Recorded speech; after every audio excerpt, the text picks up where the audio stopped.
ఈరోజు ఒక senior journalist Ramana తన voice of common man YouTube ఛానల్లో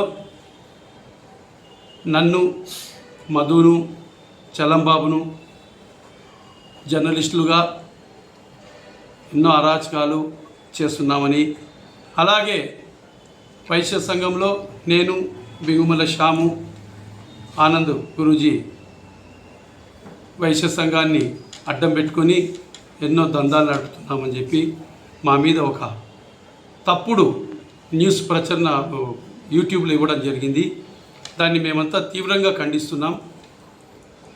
ఇక 2 మాటల్లో ఆ సదరు జర్నలిస్ట్ యొక్క నిజస్వరూపాన్ని మీ ముందు బయట పెట్టదలుచుకున్నా. ఈయన ఆర్యవైశ్యులకు, నేను ఆర్యవైశ్య సంఘానికి, ఆర్యవైశ్యులకు నేను ఎంతో సేవ చేయాలి కాబట్టి ఆర్యవైశ్యులందరినీ సంఘటితం చేసి ఒక మీటింగ్ కండక్ట్ చేయమని చెప్పి మమ్మల్ని, నన్ను, బింగుమల్ల శ్యామ్ను ఒక 8-9 నెలల క్రితం రిక్వెస్ట్ చేసుకుంటే మేము ఆయనతో సరే మంచిదే, ఏదో ఆర్యవైశ్యులకు మంచి జరిగే కార్యక్రమం చేపడతా అన్నాడు కాబట్టి ముందుకు వెళ్ళడం జరిగింది. కానీ మధ్యలో నీ కాన్సెప్ట్ ఏమి, అసలు ఆర్యవైశ్యులకు నువ్వు చేయబోయే కార్యక్రమం ఏమి చెప్పు అంటే, నేను ఇక్కడ చెప్పను, అది స్టేజ్ మీదనే చెప్తాను అని చెప్పడంతో, ఎవరైనా చెప్పండి, ఏ తెలివి ఉన్న వాళ్ళైనా కానీ ఒక కాన్సెప్ట్ నచ్చకుండా, ఒక కాన్సెప్ట్ వినకుండా వారికి సపోర్ట్ చేస్తారా? అందుకు మేము అయితే మేము సపోర్ట్ ఇవ్వలేము. ఎందుకంటే మీరు స్టేజ్ మీద కాంట్రవర్సీ మాట్లాడితే అది it will effect to me, మాకు అది సంఘంలో మాకు ఎఫెక్ట్ ఇస్తుంది మీరు కాంట్రవర్సీ మాట్లాడితే అని చెప్పి మేము అప్పుడు విత్డ్రా చేసుకున్నాం. దాన్ని మనసులో పెట్టుకొని ఆయన ఈరోజు మా మీద ఒక ఐటెం ఇచ్చారు. ఇక ఇతని మీద నేను ఎందుకు అపోహపడ్డానికి కూడా నీకెందుకు అనుమానం వచ్చిందని కూడా ప్రతి ఒక్కరు ప్రశ్నించుకోవచ్చు. ఎందుకంటే ఇతని గురించి మొదటి నుంచి తెలుసు. గతంలో TV9 హెడ్ రవిప్రకాష్ గారి మీద కర్నూలులో దాడి చేశారు. ఇతను దాడి చేసినాడు. ఆ రోజు నేను తర్వాత నాకు పరిచయం అయిన తర్వాత రవిప్రకాష్ మీద ఎందుకు దాడి చేసినావు అని నేను ఇతన్ని అడిగాను. అడిగితే నన్ను న్యూస్లు అన్నీ వాడుకున్నాడు కాబట్టి నాకు ఏదైనా హెల్ప్ చేయమని అడిగాను, అతను నాకు హెల్ప్ చేయడానికి తిరస్కరించినాడు, అందుకే నేను ఆ విధంగా నేను దాడి చేసినాను అన్నాడు. సరే, ఏ విధంగా హెల్ప్ చేయమని అడిగినావు అని అంటే, అప్పుడు ఉభయ రాష్ట్రంలో అన్ని జిల్లా హెడ్ క్వార్టర్లో స్టూడియోలు పెట్టాలంటే, బేసిక్గా ఈ రమణ ఒక స్టూడియో ఫోటోగ్రాఫరు, మంచి ఫోటోగ్రాఫరు, ఆళ్ళగడ్డలో మాకు సక్సెస్ఫుల్ ఫోటోగ్రాఫరు అని చెప్పి 1,80,00,000 రూపాయల ప్రాజెక్ట్ వరకు ఇచ్చి రవిప్రకాష్నే బ్లాక్మెయిల్ చేసిన మహానుభావుడు ఈయన. 1,80,00,000 రూపాయలు ఈయనకు స్టూడియోలు పెట్టడానికి ఆయనను డిమాండ్ చేస్తే ఆయన వినలేదంట. అందుకు అతని మీద దాడి చేశాడు. మళ్ళీ అదే రవిప్రకాష్ దగ్గర పోయినాడు, కాళ్ళు పట్టుకొని క్షమాపణ చెప్పినాడు. కాళ్ళు పట్టుకొని ఎందుకు క్షమాపణ చెప్పాడు? ఇతని మీద కేసు అక్కడ పెట్టేసరికి కేసు నుంచి బయటపడడానికి కాళ్ళు పట్టుకొని క్షమాపణ చెప్పి అది మళ్ళీ వీడియో తీపిచ్చి తనే మళ్ళీ దాన్ని సోషల్ మీడియాలో పెట్టేశాడు. అంటే ఒక సైకో మెంటాలిటీ తంది. ఈ సైకో మెంటాలిటీ ఉన్నప్పుడు అంటే ప్రతి ఒక్కరి దగ్గర పోయేది. రవిప్రకాష్ దగ్గర పోయాడు, అతను వినకపోయేసరికి దాడి చేశాడు. మళ్ళీ తర్వాత మా కుల పెద్ద ఆర్యవైశ్యుల ఆర్యాధ్య దైవంలాగా చూసుకుంటూ ఆర్యవైశ్యులకు అన్ని విధాలుగా ఎప్పుడు ఆర్యవైశ్యులు ఏ కార్యక్రమం చేపట్టినా ప్రతి ఒక్క పుణ్యక్షేత్రాల్లో ఆర్యవైశ్యులు చేసే సత్రాలకైతేమి, అన్నదానాలకైతేమి కోట్ల రూపాయలు విరాళం ఇస్తున్న టీజీ వెంకటేష్ గారి దగ్గరికి పోయి అప్పుడు నాకు నేను ఒక కాన్సెప్ట్ తీసుకున్నాను, నువ్వు నాకు సపోర్ట్ చేయాలని అడిగితే ఆ కాన్సెప్ట్ ఏందో చెప్పిన తర్వాత నేను వింటానని చెప్పి అతను నచ్చక అతనికి సపోర్ట్ చేయకపోయేసరికి మళ్ళీ ఆర్యవైశ్యులను వాడుకుంటున్న టీజీ వెంకటేష్ అని చెప్పి మన గౌరవ టీజీ వెంకటేష్ మీద ఒక ఐటమ్. అంటే చూడండి, ఇతను మళ్ళీ ఏవి సుబ్బారెడ్డి గారి దగ్గరికి పోయినాడు. ఆళ్ళగడ్డలో ఇతని స్నేహితునికి నాకే చెప్పాడు. ఇదే రమణ నాకు చెప్పాడు. ఆర్యవైశ్యుల్లో ఒక స్నేహితునికి ఒక 50 లక్షల రూపాయలు పంచాయతీ చేస్తే తనకేదో వస్తుందనుకున్నాడో ఏమో తెలియదు, అది నేనేమంటే మీడియా ముందర మాట్లాడకూడదు, ఎందుకంటే దానికి రేపు పొద్దున అతనికి నాకు ఎవిడెన్స్ అడిగితే అతనిలాగా నేను మూర్ఖంగా నేను చెప్పలేను కదా, ఎంతో ఈ బెనిఫిట్ వస్తుందని ఏవి సుబ్బారెడ్డిని ఆ పంచాయతీ చేయమని అడిగితే ఆళ్ళగడ్డలో ఇద్దరు నాకు తెలిసిన వాళ్ళే నేను పంచాయతీ చేయనని చెప్పడంతో మళ్ళీ ఏవి సుబ్బారెడ్డి మీద ఒక ఐటెం ఇస్తాడు. అలాగే ఒక సజ్జల రామకృష్ణారెడ్డి గారి దగ్గర పోయినాడు గత ప్రభుత్వంలో. రాష్ట్రంలో తనకు ఏదో అన్ని రాష్ట్ర వ్యాప్తంగా ఈ ప్లాస్టిక్ నిషేధం మీద ఒక పెద్ద ప్రాజెక్ట్ ఇతనికి అప్పచెప్పాలని సజ్జల రామకృష్ణారెడ్డి గారి దగ్గర పోయినాడు. ఆయన ఇతన్ని చూసి ఇతను ఒక సైకో అని చెప్పి ఇతన్ని దూరం పెట్టాడు. అతను మళ్ళీ 10 రోజులు ఫోన్ ఎత్తకపోయేసరికి సజ్జల రామకృష్ణారెడ్డి మీద ఒక ఐటెం వేసినాడు. అంటే గతం ఇతని ఒక మెంటాలిటీ కోసం చెప్తున్నా. ఇప్పుడు మా దగ్గరకు వచ్చాడు ఆర్యవైశ్యులకు కొన్ని 100 కోట్ల రూపాయలు ఆర్యవైశ్యులతో వాళ్ళతోనే ఏదో 100 కోట్ల విలువ చేసే విధంగా ఆర్యవైశ్యులను పెంపొందిస్తానన్నాడు. ఎలా పెంపొందిస్తారని మేము అడిగాం. ఏదో ప్రభుత్వం నుంచి 100 ఎకరాలు శాంక్షన్ చేయించుకోవాలంట. అది నా దగ్గర పెట్టిన ఆయన ప్రపోజల్. నేను ప్రభుత్వంతో మినిస్టర్ గారిని పట్టుకొని 100 ఎకరాలు శాంక్షన్ చేయించుకుంటే ఆ 100 ఎకరాల 50 ఎకరాలు వృద్ధాశ్రమాలు కట్టి ఆర్యవైశ్యుల పెట్టుబడితో పెట్టి అతను లీడ్ చేస్తాడంట. మిగతా 100 ఎకరాలు రియల్ ఎస్టేట్ చేస్తాడంట. అప్పుడు కొన్ని 100 కోట్ల రూపాయల డబ్బులు వస్తాయంట. అది ఆర్యవైశ్యులకు ఖర్చు పెడతాడంట. ఏందండి ఇది ఒక జోక్గా లేదు. ఏమిటి ఇస్తుందండి 100 ఎకరాలు ఒక కులానికి? ఇప్పుడు ఈ నంద్యాలలో ఒక 100 ఎకరాలు ఆర్యవైశ్యులకు ప్రభుత్వం కేటాయిస్తుందా? అది మనల్ని అడగమంటాడు. ఇటువంటి సైకో వ్యక్తి ఈరోజు సరే సీనియర్ జర్నలిస్ట్ అంటున్నాడు. ఒక సీనియర్ జర్నలిస్టు ఒక వ్యక్తి మీద ఆరోపణ చేస్తున్నప్పుడు కనీసం ఆ వ్యక్తి యొక్క వివరణ కోరేంత జ్ఞానమూడిగా లేని స్థితిలో ఉన్నాడు ఈయన. ఒక వ్యక్తి మీద ఆరోపణ చేస్తున్నప్పుడు ఖచ్చితంగా ఆ ఐటంలో వాళ్ళ వివరణ కూడా ఇవ్వాలా. ఒక జర్నలిస్టుగా ఉన్నప్పుడు నువ్వు అది కూడా ఇవ్వలేకపోతేవి ఆర్యవైశ్యులుగా.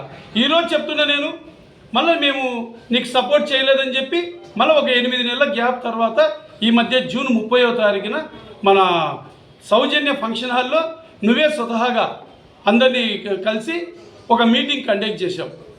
కేవలం 100 మంది కూడా రాలేకపోయినారు అక్కడికి. 100 మంది వచ్చిన 100 మంది కూడా నీ కాన్సెప్ట్ విని ఒకటే మాట అన్నారు. నీ కాన్సెప్ట్ ఏందో ఈయన కాన్సెప్ట్ ఏందో ఈయనకే తెలియదు, మనల్ని పిలిచినాడు అని చెప్పి నవ్వుకుంటూ పోయినాం. అంటే నీకు సపోర్ట్ చేస్తే ఒకటి, లేకుంటే ఐటమ్ ఇస్తావా? ఈరోజు చెప్తున్నా. ఆ తర్వాత నా దగ్గరికి నా ఇంటికి వచ్చాడు ఇతను.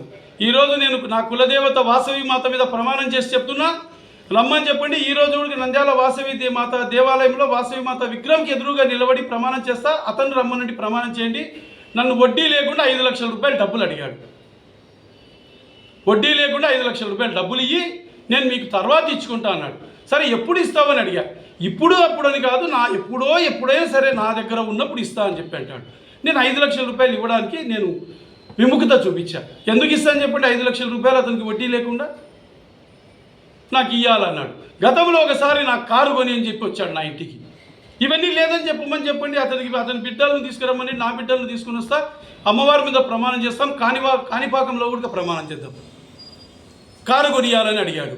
కారు కొనియడానికి లేకుంటే మళ్ళీ నా కారు తీసుకుపోయి కొన్ని రోజులు వాడుకొని ఏవి సుబ్బారెడ్డి గారి మీద ఒక కాంట్రవర్స్ ప్రోగ్రామ్ తీసేసరికి మళ్ళీ నాకు తెలిసి నేను నా కారు ఎన్నికి తెప్పించుకున్నా. ఇటువంటి వ్యక్తిని మనం అతను ఈ విధంగా సోషల్ మీడియాలో చేసి మనల్ని అబాసుపాలు చేయడం అనేది చాలా తప్పు. ఈరోజు కోట్ల రూపాయలు మేము సంపాదించినామంటున్నాడు.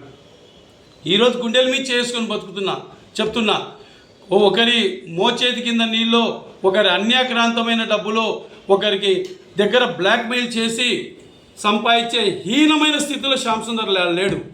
రమణ గారు గుర్తుపెట్టుకోండి, అంత హీనమైన స్థితిలో నేను బతకట్లేదు. మొగసిరిగా దమ్మున్నవాని లెక్క వ్యాపారం చేసి సంపాదిస్తాను, కానీ నీ లెక్క తప్పుడు కాన్సెప్ట్లు ఉన్నాయి. ఆర్యవైశ్యులందరినీ ఒక రాగా తీసుకొచ్చి అందరూ ఆర్యవైశ్యులతో ఇప్పుడు 2 రాష్ట్రాల ఆర్యవైశ్యుల దగ్గరికి పోయి ఒక్కొక్కరి దగ్గరికి పోయి కోట్ల రూపాయలు సంపాదిస్తాం మనం అని చెప్పి ఒక్కొక్క ఆర్యవైశ్యుల దగ్గరికి, ఆర్యవైశ్యులో ఉన్న ఇండస్ట్రియలిస్టుల దగ్గరికి, వ్యాపారవేత్తల దగ్గరికి ఒక్కొక్కరి తిరిగి మళ్ళీ ఆ ఫోటోలు ఫేస్బుక్లలో అప్లోడ్ చేసి, అంటే ఈయన ఎంతో కష్టపడుతున్నాడు, ఈయన ఎంతమందికో నా రాష్ట్రాల్లో 2 రాష్ట్రాల్లో ఉన్న ఆర్యవైశ్యులు అందరూ ఇతనికి పరిచయము, అబ్బా ఇతని ఏదో గొప్ప అనిపించుకోవడం కోసము ఆ ఫోటోలన్నీ ఫేస్బుక్లలో సోషల్ మీడియాలో అప్లోడ్ చేసి ఒక మీటింగ్ కండక్ట్ చేసి ఏదో మోసం చేయబోయినావు. కానీ ఆర్యవైశ్యులకు వాసవి మాత అండ ఉంది కాబట్టి నీ మోసానికి ఎవరు బలి కాలేకపోయినారు. ఈరోజు అదే చెప్తున్నా, ఆర్యవైశ్యులకు వాసవి మాత బలం ఉంది కాబట్టి నీ మోసానికి ఎవరు బలి కాలేదు. కలెక్టర్ల దగ్గరికి పోయి మేము ఫోటోలు తీసుకుంటామంటున్నాం. అంటే కలెక్టర్ దగ్గరికి పోయి ఫోటోలు తీసుకుంటే స్థానిక జిల్లా కలెక్టర్ స్థానికంగా ఎస్పీ గారు వచ్చినప్పుడు ఆయన గౌరవార్థంగా కలిసాం. ఆ ఫోటోను పెట్టడం తప్పు అనుకుంటే రెండు రాష్ట్రాల్లో నువ్వు వైశ్యులను, రాజకీయ నాయకులను, ఐషఫ్ ఇండస్ట్రియలిస్టులను, వ్యాపారస్తులను, ప్రముఖులను నువ్వు కలిసి ఆ ఫోటోలు నువ్వు అప్లోడ్ చేసి అదే భావమేనా ఇప్పుడు కూడా? సో యద్భావం తద్భవతి. నువ్వు ఏ విధంగా భావిస్తావో ఎదుటి వాళ్ళలో కూడా అదే తప్పు చూస్తావు. కాబట్టి ఇది ఇటువంటి తప్పుడి దానిలను మనం పబ్లిక్ తిరస్కరిస్తున్నారు. ఈరోజు అందరూ మాకు ఫోన్లు చేస్తున్నారు. ఈరోజు ఆర్యవైశ్య ఉంది అనుకుంటా అని చెప్తున్నాడు. ఏ రోజు ఆర్యవైశ్యుడిగా అతను ఒకరికి ఏమైనా సహాయం చేశాడా?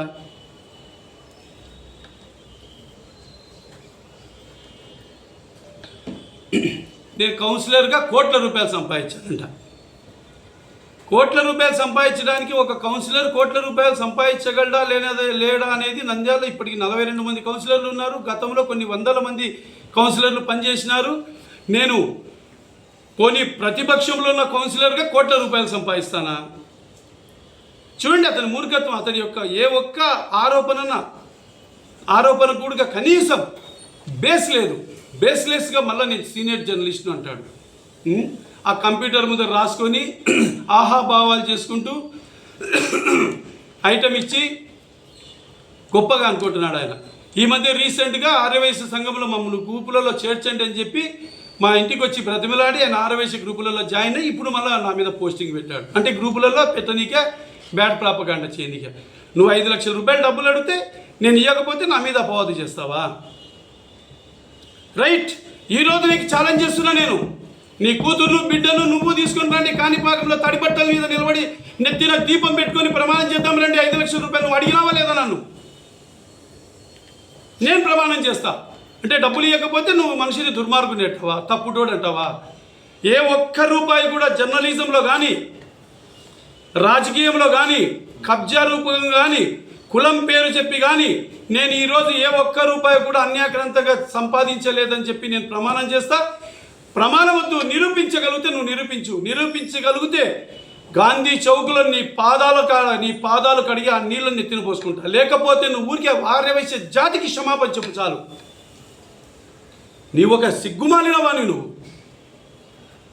నీ యొక్క ఇన్ఎఫిషియన్సీ ఇప్పుడే చెప్తా నేను. నువ్వు ఇచ్చిన ఐటెంలో నేను చలంబాబు మధు కలిసి జర్నలిస్టు నాయకుల హోదాలో లక్షలు కోట్లు గడాయించినామన్నాడు. లక్షలు కోట్లు గడించినామంట. నెక్స్ట్ సెకండ్ ఐటెంలో మళ్ళీ ఆయనే కంటిన్యూషన్లో జర్నలిజంలో అయితే ఏం సంపాదించలేనని కుల సంఘం దాంట్లోకి తిరిగినాడు అంట. అంటే చూడు అతనే అన్నాడు లక్షల కోట్లు జర్నలిజం ముసుగులో సంపాదించినానంట. నెక్స్ట్ సెకండ్ ఏమి జర్నలిస్ట్కి అయితే ఏం సంపాదించలేదని చెప్పి మళ్ళీ కుల సంఘం దాంట్లోకి పోయినాడు. నంద్యాల పట్టణంలో ఆర్యవైశ్య సోదరీమణులారా ఎంతమంది జిల్లా పదవులు, రాష్ట్ర పదవులు అనుభవించిన వాళ్ళు మీరందరూ ఉన్నారు. మీరందరూ కూడా ఒక్కసారి ఆలోచించండి. ఆర్యవైశ్య సంఘంలో కుల పదవులు అనుభవించి డబ్బు సంపాదిస్తారా ఎవరన్నా? లేక మనమే డబ్బు ఖర్చు పెడతామా? కుల పదవి అనుభవించిన ప్రతి ఒక్కరికి తెలుసు ఇది. ఏ ఒక్కరు కూడా కులము అడ్డం పెట్టుకొని సంపాదన ఎలాంటి ఒక్క రూపాయి కూడా దాంట్లో సంపాదన రాదు. పైపెచ్చు ఎదురుగా మేము ఖర్చు పెట్టాలా? ఈ మొఘానికి ఏ రోజైనా ఆర్యవైశ్య సంఘంలో తిరిగింటేనా, ఒక సేవా కార్యక్రమం చేసింటేనా? ఈ రోజుకి ఒక చిన్న సేవా కార్యక్రమం చేసినా నేనని చెప్పమనండి. ఒక చిన్న సేవా కార్యక్రమం ఒక వైశ్యులకు కానీ, ఒక జర్నలిస్టులకు కానీ, సాటి కులస్తులకు చేయలే, సాటి వృత్తి మనుషులకు చేయలే. ఈరోజు అందరినీ కామెంట్ చేసుకుంటే ఒక ప్యాషన్ అయిపోయింది అతనికి. పోస్టింగ్ పెట్టడము, సునకానందం పొందడము. ఏవి సుబ్బారెడ్డి గారి మీద పెట్టిన రోజు నేను అడిగిన అతన్ని ఏమన్నా ఎందుకు పెట్టినావు అని చెప్పి అని. అంటే ఆ రోజు తన కూతురి పెళ్ళంట, ఏవి సుబ్బారెడ్డి గారి కూతురిది పెళ్ళంట. ఆ రోజు ఈ ఐటెం పెడితే ఆయన పీటల మీద మనశ్శాంతిగా కూర్చోకూడదంట. చూడండి దీని యొక్క శాడిజం.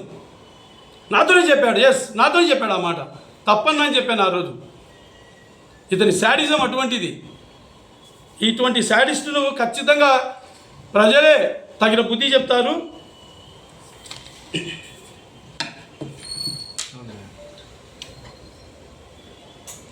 ఇంకోటి చెప్పాడు, ఎస్పీ స్థాయి అధికారితో విచారణ చేపట్టమని. Yes, open challenge. ఎస్పీ స్థాయి అధికారి కాదు, హైకోర్టు జడ్జితో ఎంక్వైరీ చేయించానండి. ₹1 నేను ఏదన్నా కానీ కౌన్సిలర్ హోదాలో కానీ, జర్నలిస్టు హోదాలో కానీ, కుల సంఘం హోదాలో కానీ నేను ఎక్కడైనా కానీ అవినీతికి పాల్పడింటే నా తల తీసి కాళ్ళ ముందర పెడతా. ఒకవేళ మీరు నిరూపించలేకపోతే ఆర్యవైశ్య జాతి బిడ్డను అవమానం చేసినాము, సాటి ఆర్యవైశ్య జాతి బిడ్డను అవమానం చేసినాన్ని ఒక క్షమాపణ వేడు నువ్వు చాలు. ఈరోజు ఆ విధంగా రెడీగా ఉన్నప్పుడు ఛాలెంజ్కి రా, ఓపెన్ ఛాలెంజ్కు. కాబట్టి ఖచ్చితంగా ఇటువంటివి అపవాదులు చేయడం అనేది ఒక తప్పు. ఇంకోటి చెప్పినాడు, నేను క్రిమినల్ కేసులు తప్పించుకోవడానికి జర్నలిస్టు వచ్చినానంట. నీ మొహానికి నేను ఎప్పుడు జర్నలిస్ట్ వచ్చింది కూడా తెలియదు. నా మీద క్రిమినల్ కేసు కొట్టేసిన తర్వాత సంవత్సరం తర్వాత నేను జర్నలిస్ట్గా మారా, అది కూడా తెలియదు. మళ్ళీ నేను సీనియర్ జర్నలిస్ట్ అంటావు. నేను జర్నలిస్ట్కి వచ్చింది 17 సంవత్సరాల క్రితం. నా మీద ఉన్న క్రిమినల్ కేసు తప్పుడు కేసు అని గౌరవ కోర్టు దాన్ని కొట్టేసిన తర్వాత నేను సంవత్సరం తర్వాత జర్నలిస్ట్కి వచ్చా, అది కూడా నీకు తెలియదు. నీ ముఖానికి జర్నలిస్టు ముసుగులో నేను తప్పు చేసినానంటావు. నేను జర్నలిస్టునే కాదంటావు. నేను జర్నలిస్టు కాకుంటే గౌరవమైన ఒకటి ఆర్ఎస్ఎస్ బీజేపీ అనుబంధ సంస్థ అయిన సంస్థ నాకు రాష్ట్రంలో నేను రాసిన ఒక ఆర్టికల్కు గౌరవంగా నారద అవార్డు, స్టేట్ అవార్డు ఇచ్చింది. నీ ముఖానికి ఏ ఒక్కడ అవార్డు ఇంతవరకు తీసుకోలే. ఎందుకు? నిజాయితీగా రాయవు కాబట్టి. నువ్వు స్టేట్ అవార్డు తీసుకున్నా, నేను నారద అవార్డు. ఒకే ఐటమ్, మా ధైర్యాన్ని చూసి దైవాలే తలదించగాని ఒక ఐటమ్ ఇచ్చి నేను అవార్డు తీసుకున్నా. నన్ను జర్నలిస్టే కాదు, జర్నలిస్టు ఎవరో కూడా తెలియదు. ఒక జర్నలిస్టు కష్టం వచ్చినప్పుడు ఏడున్నావు నువ్వు? ఒక జర్నలిస్టు నడి రోడ్లో హత్య గావించబడితే ఎక్కడ ఉన్నావు? ఒక జర్నలిస్టు మీద తప్పుడు అటెంప్ట్ మర్డర్ కేసు పెడితే ఎక్కడ ఉన్నావు? ఒక జర్నలిస్టులు కొట్టినప్పుడు ఎక్కడున్నావు? జర్నలిస్టుల మీద దాడి చేసినప్పుడు ఎక్కడున్నావు? జర్నలిస్టుల మీద తప్పుడు కేసులు పెడితే మేము నిరాహార దీక్షలు చేస్తే ఎక్కడున్నావు?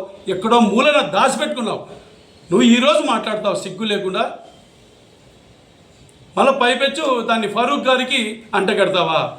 నిజాయితీ పరుడు ఫరూకు, 40 ఏళ్ళ అనుభవం ఉంది.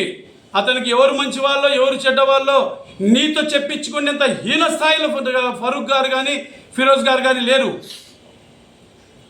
నువ్వు ఒక సైకోవు. 40 ఏళ్ళ అనుభవం ఉన్న ఆయన ఎవరు మంచోళ్ళో ఎవరు చెడ్డలో తెలుసుకోలేదని చెప్పి ఆయనకు నువ్వు సలహా ఇచ్చేంత స్థాయి నీకు లేదు. నువ్వు నిక్కర్లేసినావు ఆయన రాజకీయంగా ఓనమాలు దిద్దినప్పుడు. కాబట్టి ఈ పద్ధతి మానుకో. ఇంకోసారి ఇటువంటివి చేస్తే ఇప్పుడు కూడా ఖచ్చితంగా దీని మీద సివిల్ అండ్ క్రిమినల్ కేసులు వేస్తాం. ఎందుకంటే అతను నిరూపించాలా, తను చెప్పిన మా మీద వేసిన అభాండాలకు అతను నిరూపించాలా. లేకపోతే అతని మీద civil case, criminal case advocate సంప్రదించి ఖచ్చితంగా చర్యలు తీసుకుంటామని చెప్పి తెలియజేస్తున్నాను. జై హింద్, జై వాసవి మాత.